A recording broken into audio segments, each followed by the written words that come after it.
Assalamualaikum warahmatullahi wabarakatuh. Perkenalkan, nama saya Dini Cahaya Maharani. Saya berasal dari kelompok 4. Berikut merupakan hasil diskusi dari kelompok kami, yaitu komunikasi sel.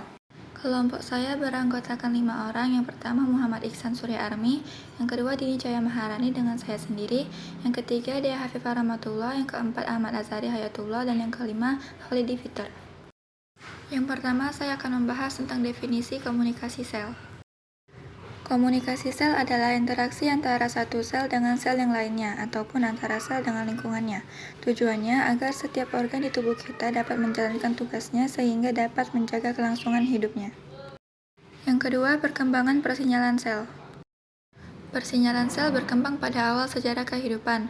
Contohnya, Saccharomyces cerevisiae yang telah diteliti oleh para ahli bahwa sel ragi pada Saccharomyces cerevisiae menggunakan sinyal kimiawi untuk mengidentifikasi jenis pasangan yang berlawanan dan mengawali proses perkawinan. Yang ketiga, jenis-jenis komunikasi sel. Yang pertama, komunikasi antar sel intercellular signaling. Sistem penghantaran informasi atau sinyal dari salah satu sel yang lain atau di dalam sel itu sendiri untuk melakukan aktivitas dan fungsi koordinasi. Yang kedua, komunikasi dalam sel atau intercellular signaling. Kelangsungan hidup sel atau organisme homeostatis, sel normal, perkembangan dan pembelahan sel, perbaikan jaringan sistem imunitas.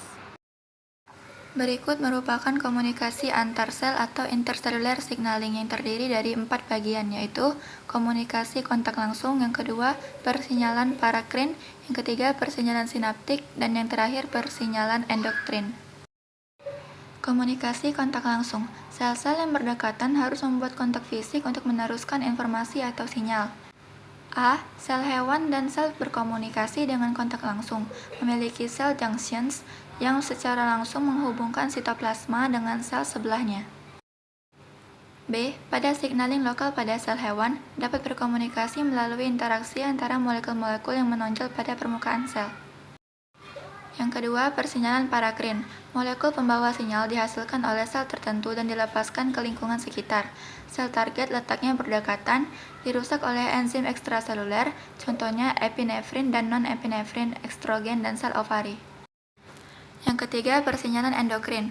Dihasilkan oleh sel tertentu dan dilepaskan melalui sirkulasi sistemik atau aliran darah. Sel target letaknya jauh.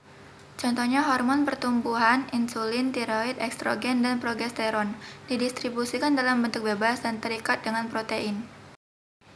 Yang keempat, persinyalan sinaptik. Syaraf yang teraktivasi akan memicu kelaparan neurotransmitter pada akson terminal. Sel target adalah postsinaptik syaraf berikutnya. Contohnya dopamin, norepinefrin, serotonin, dan gamma aminobutyric acid. Lalu yang keempat, tahapan komunikasi sel. Tahapan komunikasi sel terdiri dari 3 tahapan, yaitu penerimaan, transduksi, dan yang terakhir respon.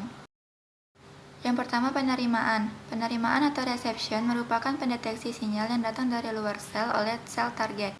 Sel kimiawi terdeteksi apabila sinyal itu terikat pada protein seluler, biasanya pada permukaan sel yang bersangkutan.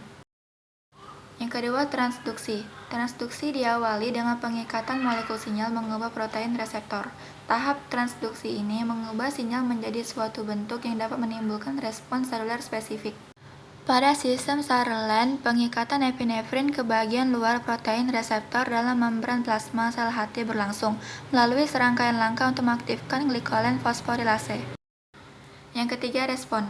Respon pada tahap ketiga persinyalan sel. Sel yang ditransduksi akhirnya memicu respons seluler spesifik. Respon ini dapat berupa hampir seluruh aktivitas seluler seperti katalis oleh suatu enzim, penyusunan ulang sitoskeleton, atau pengaktifan gen spesifik di dalam nukleus. Molekul sinyal terikat pada protein reseptor menyebabkan protein berubah bentuk. Sel yang menjadi target sinyal kimiawi tertentu memiliki molekul yang berupa protein reseptor yang akan mengenali molekul sinyal. Molekul sinyal ini berperilaku seperti ligan, yaitu istilah untuk molekul kecil yang terikat secara spesifik pada molekul yang lebih besar. Pengikatan ligan ini menyebabkan protein reseptor mengalami perubahan konformasi atau bentuk. Yang kelima, macam-macam reseptor yang membantu proses komunikasi sel. Yang pertama, reseptor yang memiliki koneksi dengan ion channel. Membuka atau menutup secara singkat sebagai jawaban atas pengikatan suatu neurotransmitter. Yang kedua, reseptor yang memiliki koneksi dengan G-protein.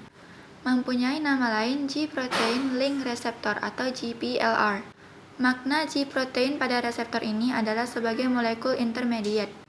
Ketika ligan berkaitan dengan reseptor akan membentuk reseptor kompleks. G-protein kemudian diaktifkan dan selanjutnya berikatan dengan efektor atau enzim. Dalam hal ini akan mengaktifkan enzim dalam sel. Yang ketiga, reseptor yang memiliki koneksi dengan tirosin kinase. Reseptor tirosin kinase merupakan reseptor untuk faktor pertumbuhan. Reseptor kinase juga merupakan reseptor membran yang melekatkan fosfat ke tirosin protein. Sekian, terima kasih. Mohon maaf bila ada kesalahan kata. Saya akhiri. Wassalamualaikum warahmatullahi wabarakatuh.